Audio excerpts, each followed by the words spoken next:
nonton streaming RCTI, MNC TV, GTV, iNews, ya di RCTI Plus. Saya udah sedih banget, anak saya kayak teroris aja, bahkan lebih dari teroris gitu yang.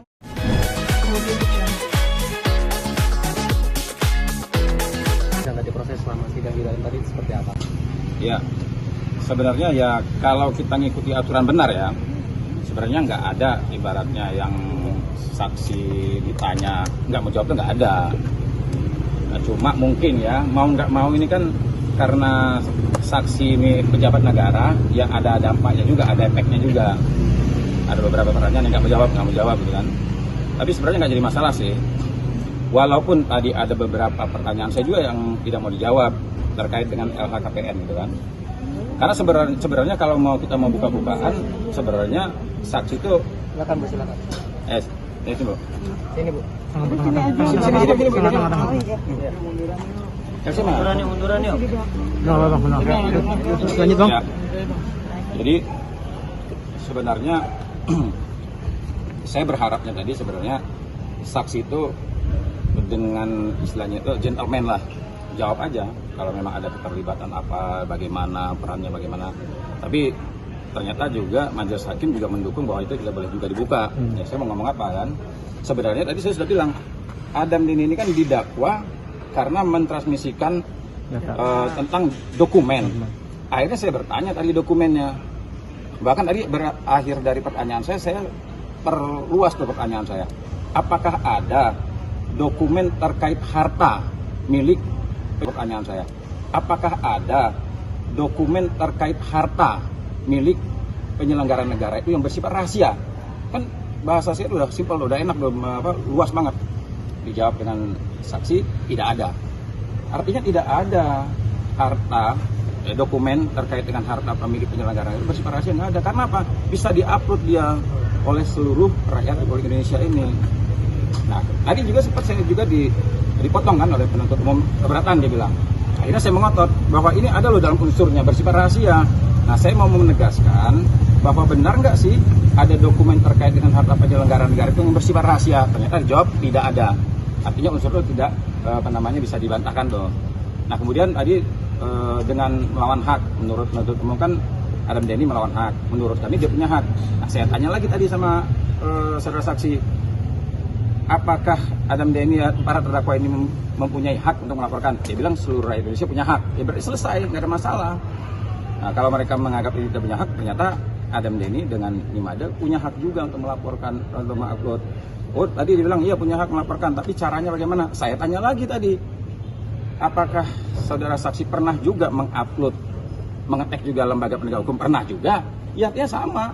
Dia punya hak yang sama, caranya sama. Yang dilakukan oleh terdakwa juga sama. Dia menyampaikan informasi dugaan tindak pidana korupsi, caranya dia punya hak yang sama, caranya sama. Yang dilakukan oleh terdakwa juga sama. Dia menyampaikan informasi dugaan tindak pidana korupsi, caranya mengetek lembaga penegak hukum, sama berarti. Artinya seharusnya kalau menurut saya secara hukum Adam Deni harus dibebaskan. Tapi saya juga bersyukur tadi walaupun saya sedikit agak kecewa karena ada pertanyaan saya yang saya sampaikan ke saksi langsung dijawab oleh hakim tadi kan langsung. Saya bilang, Pak, saya nanya sama dia, ternyata dia juga sama pertanyaan sama saya, kan harusnya jangan dijawab begitu dong. Jadi seolah-olah bukannya majelis hakim lagi, udah seperti penasihat hukumnya saksi jadi kalau gitu. Tapi saya paham lah tujuan dari majelis itu, mungkin dia mau mendamaikan. Dan pada akhirnya memang saya agak mengendorkan juga tensi saya, karena saya melihat ternyata majelis hakim mau perkara ini cepat-cepat selesai lah dengan cara perdamaian. Jadi saya pikir tadi udahlah, saya tidak mau memperpanjang. Sebenarnya sih kalau bicara masalah dikasih waktu untuk bertanya, masih banyak pertanyaan saya. Cuman sekali lagi, ini pasti akan menyinggung tentang LHKPN, laporan harta kekayaan penyelenggara negara. Kenapa? Adam Deni kan menganggap bahwa saya punya hak. Nah, ini harusnya kita sampaikan. Cuma saya yakin pertama saksi tidak akan menjawab. Yang kedua, hakim juga tidak mau terlalu istilahnya itu buka-bukaan di situ. Karena sebenarnya kalau itu terbuka, bisa aja kalau seandainya majelis hakim memutuskan bahwa ternyata niat dari Adam Deni adalah menyelamatkan keuangan negara, bisa. Ternyata niat dari Adam Deni adalah menyelamatkan keuangan negara, bisa aja kan.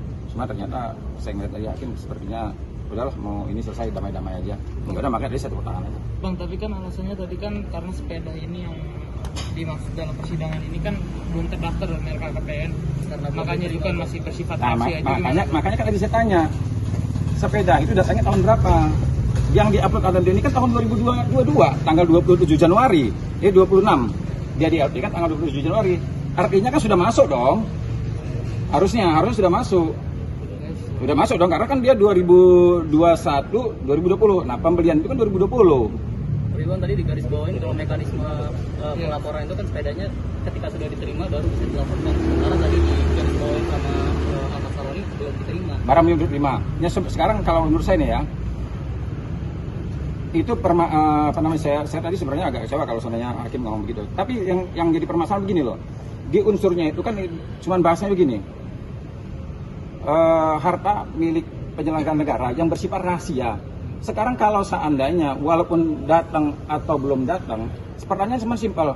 Apakah belum datang bersifat rahasia? Kan sama juga diumumkan. Makanya tadi saya tanya, Undang-Undang Nomor 28 tentang penyelenggaraan negara bebas dari KKN, korupsi dan nepotisme, itu mewajibkan mereka mengumumkan, tapi saya di-stop tadi. Artinya setiap pernyataan ke wawancara dia di podcastnya Deddy Corbuzier. Kalau memang capture-nya itu ya bukan terkait sepeda, makanya tadi berapa kali menanyakan. Saya tanyakan, saudara tersinggung dengan capture-nya atau sepedanya? Dia jawab capture-nya kan. Nah, kalau seandainya itu yang bermasalah, maka yang didakwakan bukan pasal ini, pencemaran nama baik. Saya tadi kejar dengan wawancara dia di podcastnya Deddy Corbuzier. Saya bisa aja katanya melaporkan Adam Denny dengan pencemaran nama baik. Tapi Adam Denny tidak bisa ditangkap. Yang saya hanya menjelaskan, artinya dakwaan yang disampaikan oleh jaksa penuntut umum terhadap Adam Denny, itulah yang saya menurut saya bisa dipatahkan. Karena apa? Seharusnya bukan pasal ini loh. Harusnya pasalnya kalau dia bilang, oh ya kan ada yang bersifat pribadi, ada yang segala macam alasan, oke saya terima. Tapi Adam Denny terkenanya bukan dakwaan pasal yang sekarang ini, ya pasal pencemaran baik. Tapi itu sudah dikonter oleh saudara saksi. Oh, kalau saya laporkan pencemaran baik, dia nggak bisa ditangkap. Nah, saya itu bersyukur sama saya kalau dia kalau menggunakan pasal yang ancamannya di atas 5 tahun. Ini kan dia memilih ibaratnya, wah kira-kira pasal mana nih yang bisa dilakukan penangkapan. Akhirnya dia gunakan itu. Nggak jadi masalah buat kami. Justru mau buat kami ini bisa kita patahkan, nggak jadi masalah. Kan sama juga diumumkan. Makanya tadi saya tanya, Undang-Undang Nomor 28 tentang penyelenggaraan negara bebas dari KKN, korupsi dan nepotisme, itu mewajibkan mereka mengumumkan, tapi saya di-stop tadi. Artinya setiap kegiatan jual beli terkait dengan harta penyelenggaraan negara itu wajib loh diumumkan. Undang-undang mengatakan seperti itu. Tapi saya begitu bertanya tadi kan langsung di-stop saya. Saya juga paham maunya majelis hakim, saya tidak mau melebar. Sebenarnya kalau seandainya kita mau buka-bukaan sekarang. Ya kan buka-bukaan aja, jangan ibarat nanti ini segala macam. Yang namanya pejabat negara, penyelenggaraan negara, itu hak pribadinya mengecil dia. Kecuali kalau seandainya dia bukan pejabat negara, banyak yang sifatnya rahasia. Kalau pejabat negara, masuk ke tempat manapun dia awasi sama orang, beli apa diawasi sama orang. Apalagi tadi saya katakan, saksi ini kan pernah dia diwawancarai di YouTube. Dia sebutkan loh, ini sepeda ini harganya segini, ini harga segini. Artinya kalaupun umpamanya ter-up nih sama rakyat Indonesia, nggak masalah, orang sudah tahu semua. Ferrarinya harga berapa, sepedanya harga berapa, ini semuanya sudah ter-up semua, udah masyarakat udah tahu semua. Bahkan tadi saya pengen nanya, bahkan Presiden Jokowi aja dia punya tanah di sini, punya utang di sini, semua udah tahu semua. Kenapa? Karena rakyat ini boleh mengakses LHKPN penyelenggaraan negara. Jadi nggak ada yang bersifat rahasia kalau dia penyelenggara negara. Jadi ingin damainya ya gagal. Padahal ya memang kita sebenarnya nggak mau, tapi mau dilanjutkan ya sudah, kita ikutin prosesnya aja. Tapi itu tadi lihat momen Adam Denny bersalaman dengan Pak Saroni itu gimana? Ya senang aja sih, senang aja, nggak ada perasaan apa-apa. Saya dari awal nggak pernah negatif thinking ke Pak Saroni, makanya saya berusaha datang ke rumahnya beliau gitu. Bahkan waktu hari pertama datang pagi-pagi itu saya sempat bawa tentengan oleh-oleh segala. Bayangan saya itu saya datang diterima. Oleh-olehnya aku bunyiin dulu oleh-olehnya. biasa. Oh kue. Secara Takutnya ini kekeluargaan, duit kan beda. Kue. secara kekeluargaan saya pikir saya bisa ngobrol sama beliau, sama istrinya gitu. Dalam bayangan saya seperti itu gitu. Saya diterima, saya ngobrol, saya minta maaf. Bahkan kalau saya suruh sujud agar beliau memaafkan anak saya, agar bisa damai gitu, jangan sampai berlanjut masalah ini, saya akan lakukan waktu itu. Tapi gimana, saya nggak bisa masuk, nggak bisa diterima. Ya Tapi sudah. setelah acara ini sendiri mau coba ke ini nggak mengunjungi lagi nggak Bu? Takut saya udah 2 kali kayak gitu. Aduh, saya gimana ya, udah nggak ini. Jadi menambahkan ibu ini ya, kami selaku penasihat hukum Adam Denny mengapresiasi setinggi-tingginya kepada para majelis hakim yang tadi sudah membuka ruang perdamaian dengan luar biasa. Tadi kan Bang Saroni ada statement, nanti pengacara-pengacara ketemu sama saya untuk makan malam di luar. Tadi kan Bang Saroni ada statement, nanti pengacara-pengacara ketemu sama saya untuk makan malam di luar. Kami berharap nanti setelah pertemuan yang akan digagas oleh beliau kita bisa ketemu. Kami berharap ada kabar baik untuk masalah ini. Jadi Bunda supaya tadi melihat Bunda melihat sedikit tadi, aku mau menanyakan ya, kira Adam Denny tadi datang dalam borgol segala macam, mungkin tanggapan sama. Iya, tadi Seperti kaget Bunda gitu. saya pas baru nyampe, mobilnya gede banget, terus pas keluar aduh petugasnya banyak banget. Saya udah sedih banget, anak saya kayak teroris aja, bahkan lebih dari teroris gitu. Yang awal banyak banget, ada polisi, ada petugas kejaksaan, biasanya kan cuma 3 orang ya dari kejaksaan aja, mobilnya juga nggak sebesar itu. Kaget tadi saya, Mas.